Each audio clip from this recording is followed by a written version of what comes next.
kolaborasi yang terjadi antara umat pemeluk agama Hindu dengan umat-umat lainnya, baik itu Kristiani, Muslim, Buddhis, Konghucu, itu sangat-sangat bagus. Salah satu contohnya misalnya, pada waktu kami melaksanakan Hari Raya Nyepi, teman-teman di komunitas Muslim itu sehari 24 jam itu rela untuk tidak menyuarakan speaker untuk azannya. Saat ini juga dalam melakukan pencegahan, BNPT melakukan beberapa upaya seperti kesiapsiagaan nasional yang kemarin sudah dilakukan nih Pak. Dan di Bali sendiri kan menjadi tuan rumah ya, selalu kerap menjadi tuan rumah dalam acara-acara kenegaraan ya Pak ya. Event-event internasional malah. Iya, kali ini bagaimana kesiapan masyarakat dan tokoh agama dalam menyambut KTT G20 ini Pak? Event yang sekarang pun yang G20 besok ini akan terjadi, kami sudah sangat-sangat siap. Jadi masyarakat kami sudah sangat-sangat siap untuk menyambut event itu. Bahkan kami dengan berbagai cara bagaimana agar bahu-membahu dengan aparat keamanan, baik itu dari kepolisian, dari ketentaraan, bahkan mungkin dengan BNPT sendiri untuk mencegah hal-hal agar tidak terjadi kondisi-kondisi yang tidak diinginkan.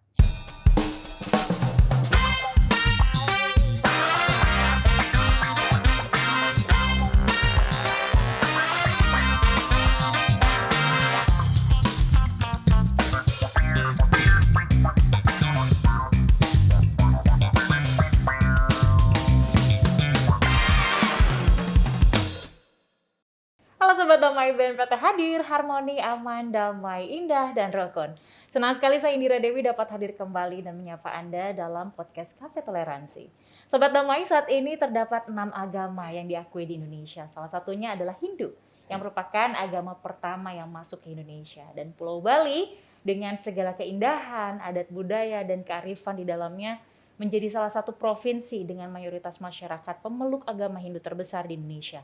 Dan bukan hanya destinasi wisatanya saja yang mendunia, Pulau Dewata ini juga terkenal dengan tingkat toleransi yang cukup tinggi. Lantas apa yang membuat toleransi beragama di Bali begitu terjaga? Nah, di episode podcast Cafe Toleransi kali ini kita akan berbincang-bincang bersama Ketua Bidang Keagamaan dan Spiritualitas Parisada Hindu Dharma Indonesia Pusat, yaitu Pinandita Astono Chandradana. Langsung saja kita sapa. Om Swastiastu, selamat datang kembali Bapak di Cafe Toleransi. Om Swastiastu. Punapi Gatra Bapak. Astungkara. Astungkara. Baik, nah ini tapi kita juga mau menginformasikan ke Sobat Damai semua bahwa kita sudah di swab dan juga melakukan protokol kesehatan dengan sangat ketat, maka kita izin untuk membuka masker selama kita berbincang-bincang ya Pak ya. Siap. Monggo silakan Pak. Oke, gimana nih Pak Pinandita, apa saja kegiatan saat ini selain tentunya memimpin upacara-upacara keagamaan nih? Ya, terima kasih. Saat ini ya memang selain saya sebagai seorang Pinandita yang memimpin upacara-upacara keagamaan baik di pura maupun di masyarakat, melayani masyarakat kami, masyarakat Hindu kami yang ada di lingkungan tempat tinggal saya. Ya, saya juga cukup aktifnya di di Parisada Hindu. Saya kebetulan didudukkan sebagai ketua yang membidangi keagamaan dan spiritualitas. Nah, jadi memang sesuai dengan visi misinya daripada Parisada itu sendiri, memang titik poinnya dan penekanannya justru di bidang keagamaan. Yeah. Dan ini menjadi tugas yang cukup berat sebenarnya yang harus kami emban gitu. Oke. Yeah. Nah, ketika kita berbicara nih langsung aja kita ngobrol tentang agama Hindu di Indonesia, maka identik banget dengan Pulau Bali. Yang kita ingat langsung Pulau Bali begitu ya Pak. Karena agama Hindu sendiri dan Pulau Bali ini seperti kesatuan yang nggak bisa dipisahkan. Begitu juga dengan upacara adat di Bali sendiri gitu ya Pak ya. Sebenarnya seberapa penting sih upacara Hindu bagi umat Hindu sendiri di Bali?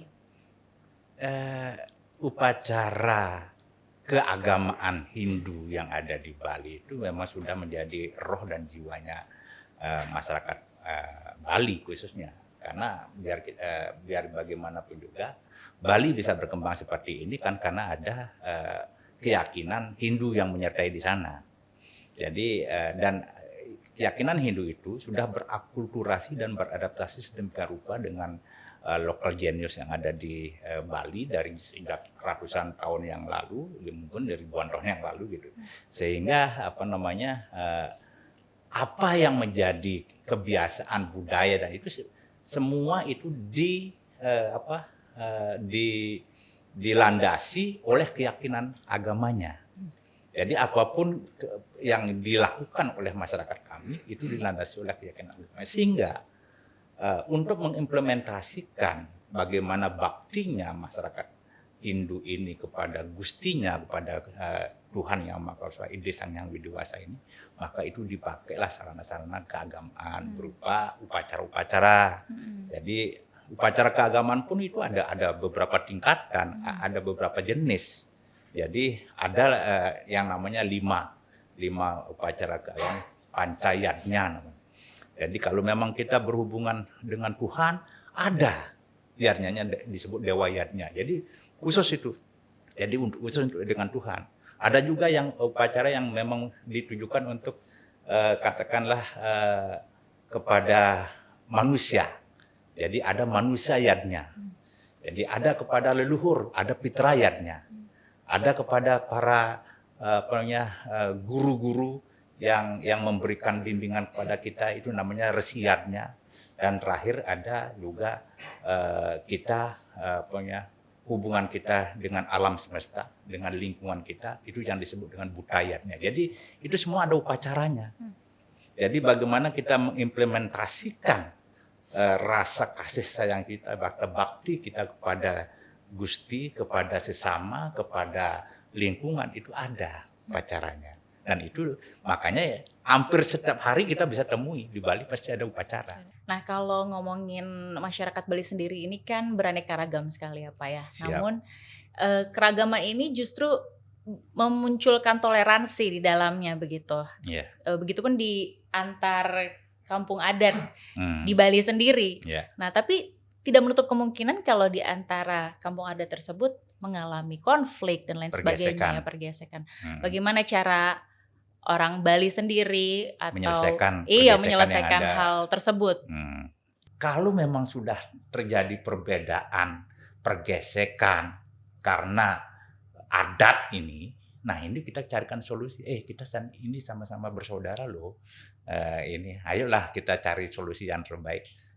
Ada namanya sangkepan. Sangkep itu pertemuan. Jadi sangkep antar desa. Jadi makanya di sana sekarang ada Majelis Desa Pakraman namanya MDA. Jadi masing-masing ini punya struktur organisasinya. Nah, kalau memang terjadi gesekan, nah struktur organisasi inilah yang bergerak bertemu mereka mencari titik temunya seperti apa, solusinya seperti apa yang terbaik, sehingga tidak terjadi di grassroots itu pergesekan. Pergesekannya sendiri seperti apa biasanya kalau di dalam? Biasanya seperti gini, misalnya yang pernah terjadi, yang pernah saya ini bahwa di desa A tidak boleh melakukan pembakaran mayat misalnya, tapi di desa B diizinkan membakar mayat. Ada loh, walaupun memang sebenarnya itu kan orang mengenal di luar ini bahwa kalau di Bali orang meninggal dibakar gitu. Ada yang satu desa yang tidak membakar jenazahnya, ditanam. Nah, ini kan jadi kalau orang di desa yang tidak ditanam ini, kemudian yang tidak dibakar ini, kemudian ada umatnya sendiri, di warganya sendiri yang ingin dibakar, kan ini bisa hanya mereka kan ke desa sebelah untuk bisa membakar. Nah ini bisa hal seperti itu kan bisa terjadi, kesalahpahaman nanti terjadi. Nah ini bagaimana carikan solusi yang terbaiknya. Kita sekarang sudah ada krematorium umum. Jadi siapapun dari desa manapun bisa ke sana gitu. Oh, Jadi itu solusi-solusinya yang memang sudah diinikan gitu. Oke. Nah, itu kan kalau di internalnya Ya, berarti ya, Pak. ini internal antar warga kami gitu. Oh, gitu. Yang panjenengan Kalau maksud misalnya yang kalau di eksternalnya dengan agama lain tapi yang berada di Bali, misalnya dengan kampung Arab yang ada di sekitar kawasan Bali. Oh, Itu terjalin harmonis ya, Pak? selama ini Astungkarenya sangat harmonis. Ya memang mungkin adalah kan gesekan-gesekan itu waktu saya ingat zaman saya masih SMP teman-teman saya Muslim itu saya sering undang saya untuk ikut mauludan. Kemudian saya ikut baca puisi di acara mereka. Jadi ceritanya waktu SMP itu. Jadi kita sudah sangat terbiasa. Nah, kan sekarang trennya ini sejak reformasi itu, reformasi tahun 98 ini mulai terjadi sedikit pergeseran nilai. Yang dulu yang sangat-sangat egaliter, sangat enak sekali komunikasi antara sesama yang ada di sana. Sekarang dulu saya dengan teman-teman Muslim saya sering makan di rumah saya biasa. Saya sering ke rumahnya dia, nggak ada mas. Sekarang orang agak terbatas. Yang kita pahami ya sekarang ini, kondisi sekarang ini. Karena terlalu banyak dia membaca di media sosial, ada begini-begini. Jadi yang kemudian itu yang pada akhirnya akan menimbulkan hal-hal yang pemahaman-pemahaman yang tidak seegaliter yang dulu. Itu kejadiannya. Ya, tapi anyway sampai saat ini saya belum pernah melihat sebuah pergesekan yang frontal di antara katakanlah kampung Muslim dengan kampung di sebelah-sebelahnya gitu. Jadi yang cukup ada di situ kan hanya misalnya kampung, kalau di Singaraja misalnya ada namanya kampung Madura, ada kampung Jawa gitu. Jadi di sana ada kampung Arab. Ya, jadi memang khusus itu komunitas. Tapi dengan kampung-kampung yang lain itu kan satu kampung, satu dusun istilahnya itu. Mereka berkomunitas di sana. Tapi di dalam hal ada kegiatan-kegiatan di desa, itu kan kampung kan masih menjadi bagian daripada desa. Komunitas di desa, ya mereka berbaur. Gitu. Jadi seperti itu kejadiannya. Jadi yang jelas yang pergesekan yang frontal itu rasanya sampai saat ini belum pernah saya dengar terjadi.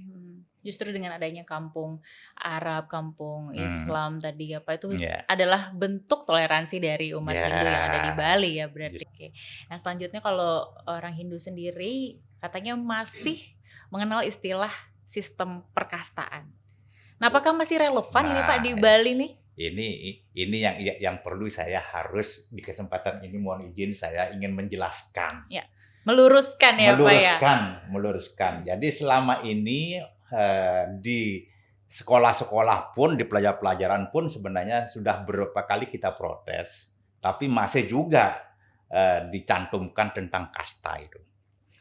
Kasta itu tidak dikenal di Hindu. Di Hindu itu yang dikenal adalah warna. Jadi profesi. Katakanlah ada warna Brahmana, warna Ksatria, warna Wesya, warna Sudra. Bukan.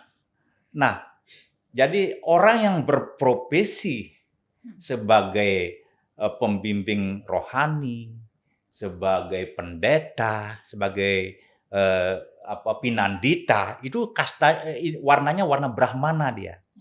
Warna fungsinya sebagai Brahmana menjalankan fungsi.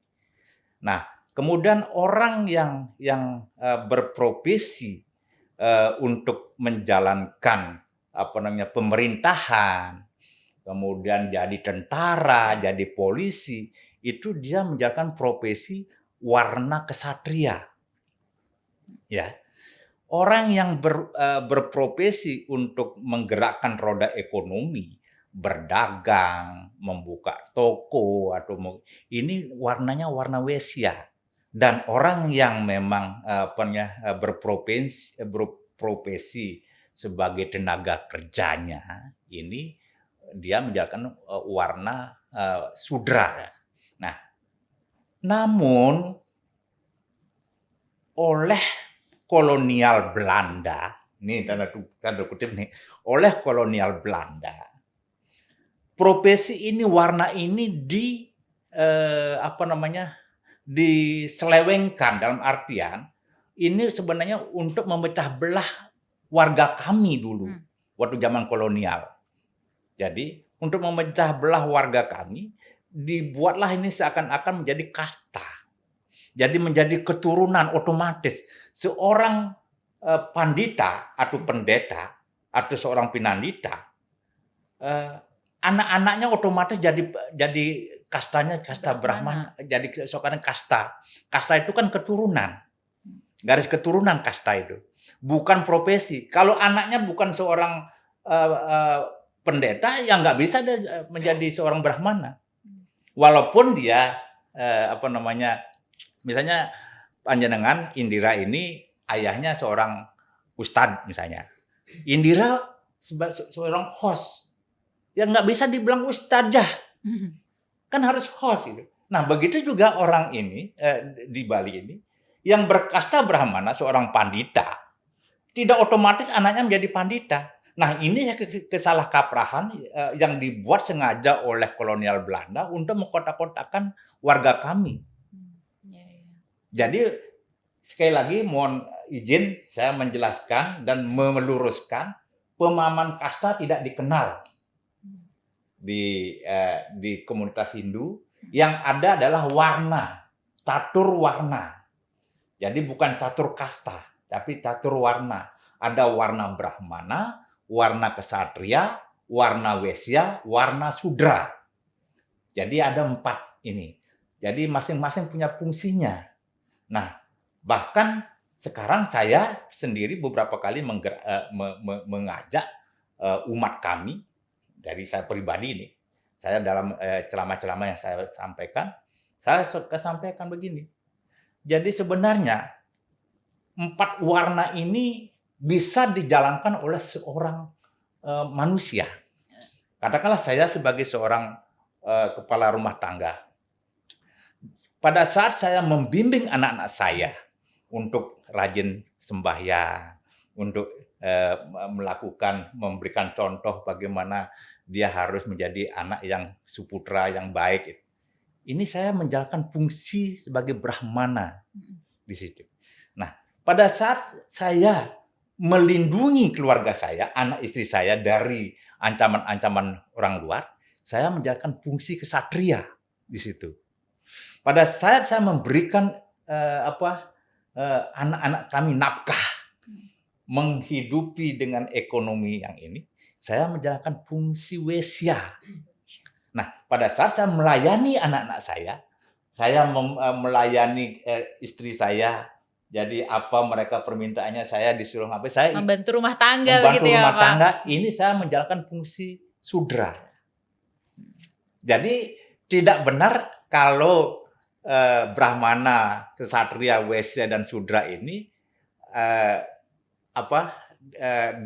dikonotasikan sebagai garis keturunan. Kalau kasta itu garis keturunan. Ya, biar pas ya. Jadi kembali ke fungsinya masing-masing begitu ya, Pak ya.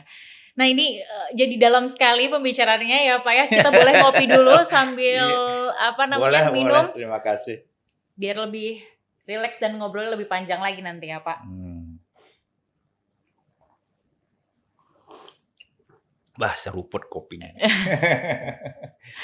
Nih, tapi Pak, kalau ngomongin upacara adat tadi memang seru sekali ya kalau di Bali. Banyak gitu. Tapi sebenarnya yang harusnya dilakukan oleh umat Hindu itu yang secara besar-besaran, atau apakah justru secara sederhana juga boleh? Karena kalau kita lihat di media sosial, upacara itu besar gitu ya. Jadi, sebenarnya bagaimana sih, Pak? Jadi begini ya. Terima kasih, ini saya diberikan kesempatan untuk memberikan penjelasan kepada halayak, penonton, pemirsa yang ada di manapun berada.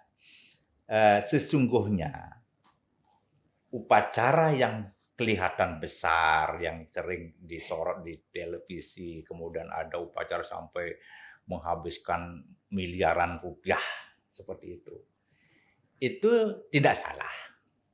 Tetapi juga agar dipahami oleh semua penonton dan juga umat baik Hindu maupun non-Hindu, bahwa sesungguhnya tingkatan upacara di keagamaan Hindu itu ada 9 tingkatan upacara.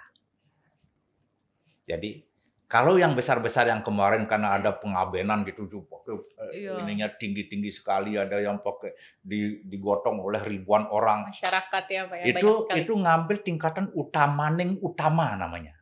Jadi yang paling tinggi. Tapi ada yang tingkatan yang paling sederhana. Yang sejatinya esensinya itu sama. Hanya kebetulan orang yang mampu secara ekonomi, dia mau ngambil tingkatan apapun ya monggo.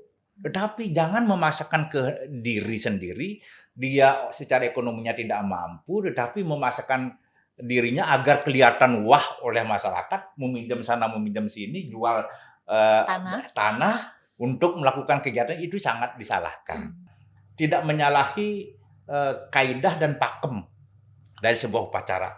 Namanya kanistamaning kanistama. Kemudian madyaning kanistama. Utamaning kanistama. Ini 3 udah. Kemudian yang di tengah ada kanistamaning madhyama. Ada madyaning madhyama, ada utamaning madhyama. Ini udah 6. Kemudian ada kanistamaning utama, madyaning utama, utamaning utama. Itu yang paling tinggi.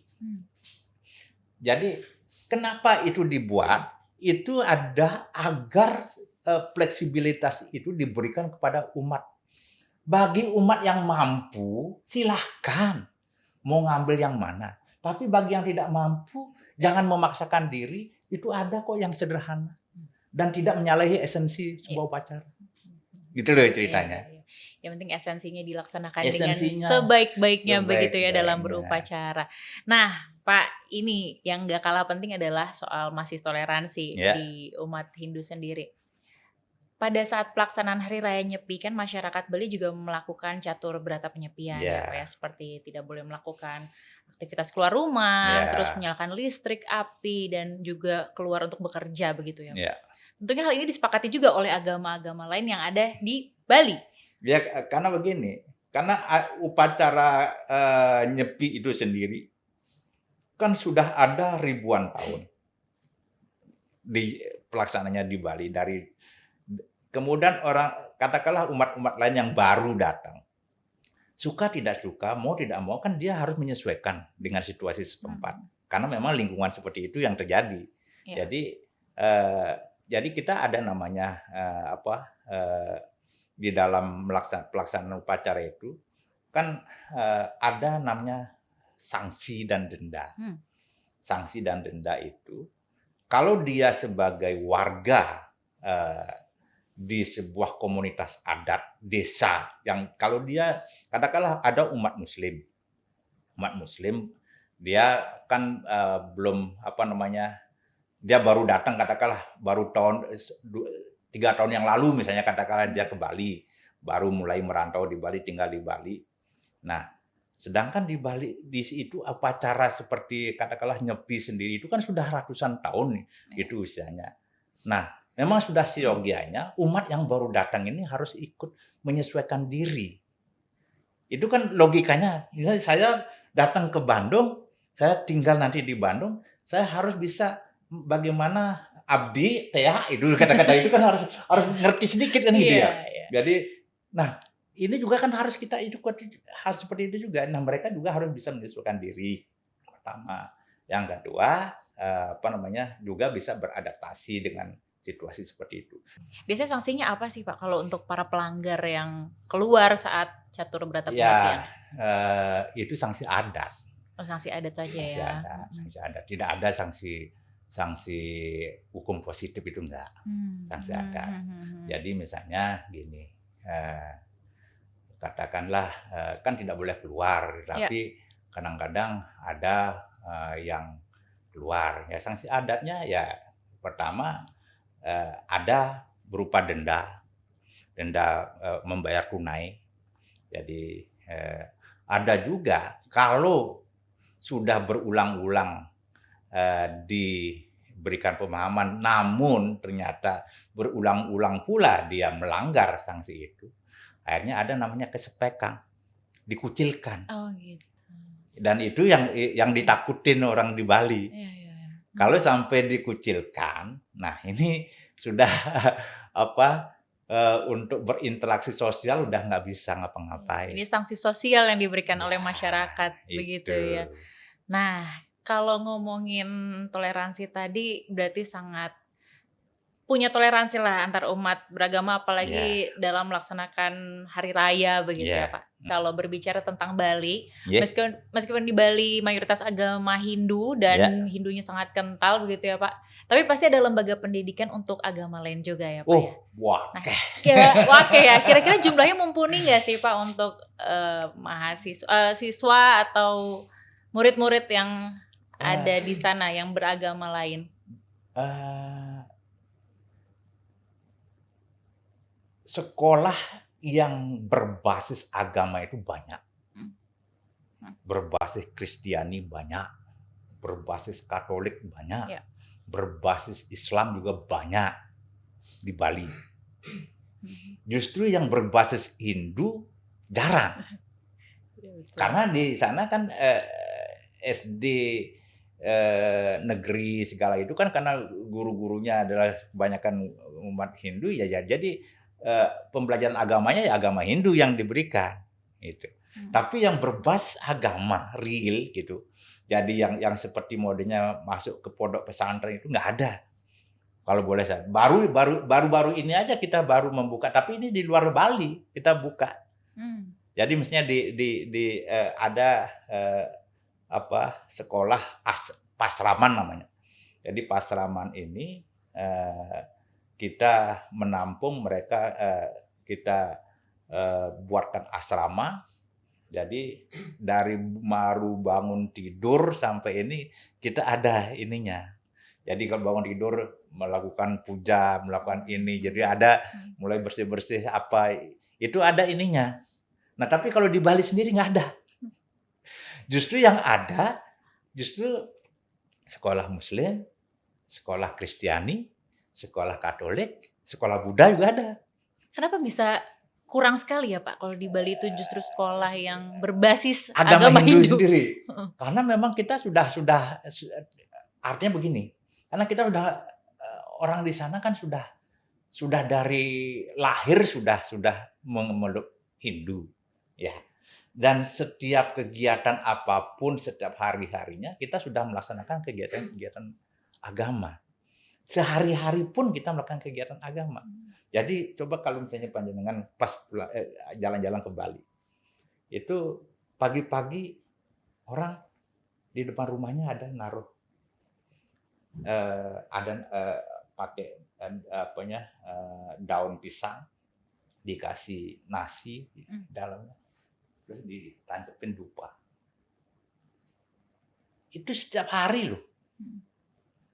Jadi artinya kegiatan itu memang rutinitas, sudah menjadi habitnya mereka, sudah menjadi tidak perlu lagi ada pembelajaran dirasakan oleh mereka, sehingga ngapain lagi ada ini orang kita udah tiap hari kita melakukan itu, gitu. Itu yang menjadi dasarnya. Nah, kita baru ada di sana.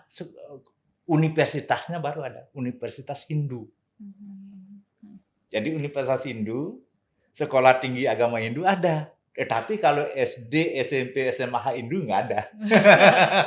Karena basicnya sudah di rumah begitu ya. Yang saya paham kami bahwa selama ini kolaborasi yang terjadi antara umat pemeluk agama Hindu dengan umat-umat lainnya, baik itu Kristiani, Muslim, Buddhis, Konghucu, itu sangat-sangat bagus. Salah satu contohnya misalnya, pada waktu kami melaksanakan Hari Raya Nyepi, teman-teman di komunitas Muslim itu sehari 24 jam itu rela untuk tidak menyuarakan speaker untuk azannya. Jadi itu sudah sangat kerjasama yang sangat baik. Artinya ya jadi speaker pengeras suara yang dari masjidnya itu tidak disuarakan. Nah, tapi mereka mau sholat masih bisa berikan. Pada hari-hari Raya Nyepi itu mereka masih bisa jalan, tapi tidak jangan ribut-ribut. Yang penting jangan teriak-teriak di jalan gitu. Karena itu hari-hari Nyepi ya kita lagi memang sedang benar-benar kan. Walaupun kalau mereka untuk kegiatan sholat dipersilakan, tetapi kalau kegiatan untuk hura-hura di jalan itu pasti nanti kena pecalang nanti yang ini bisa kena sanksi adat. Gitu. Tapi kalau untuk sholat enggak. Ini loh salah satu bentuk toleransi. Jadi kita juga memberikan yang kedua. Pada waktu katakanlah teman-teman Muslim mau mengadakan malam takbiran, kemudian sholat Idnya dilaksanakan. Ini para pecalang kami ikut serta menjaga. Ya, Pak.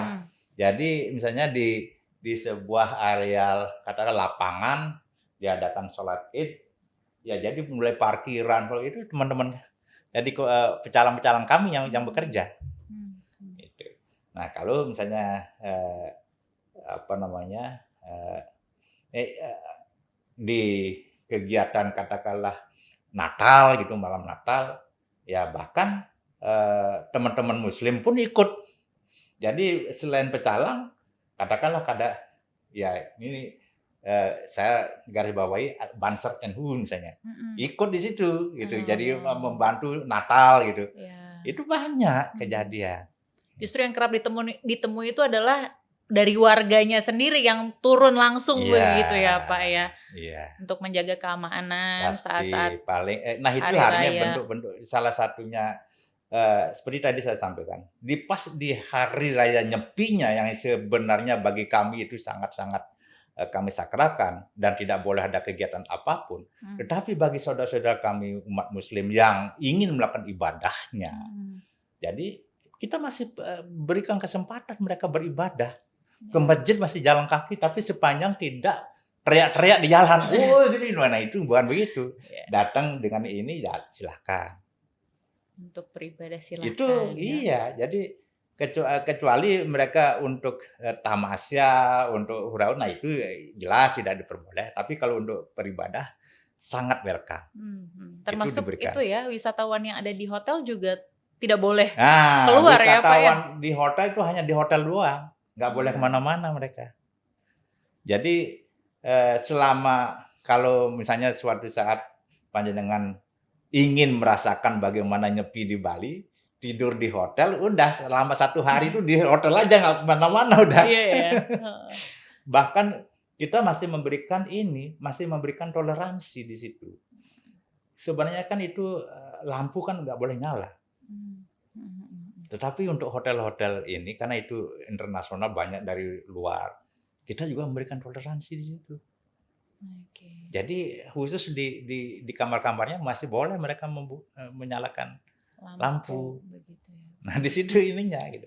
Walaupun kalau di desa-desa di pelosok-pelosok pedesaan kami, lampu sekecil apapun nggak boleh nyala. Amati geninya di situ. Implementasinya. Padahal sesungguhnya ya.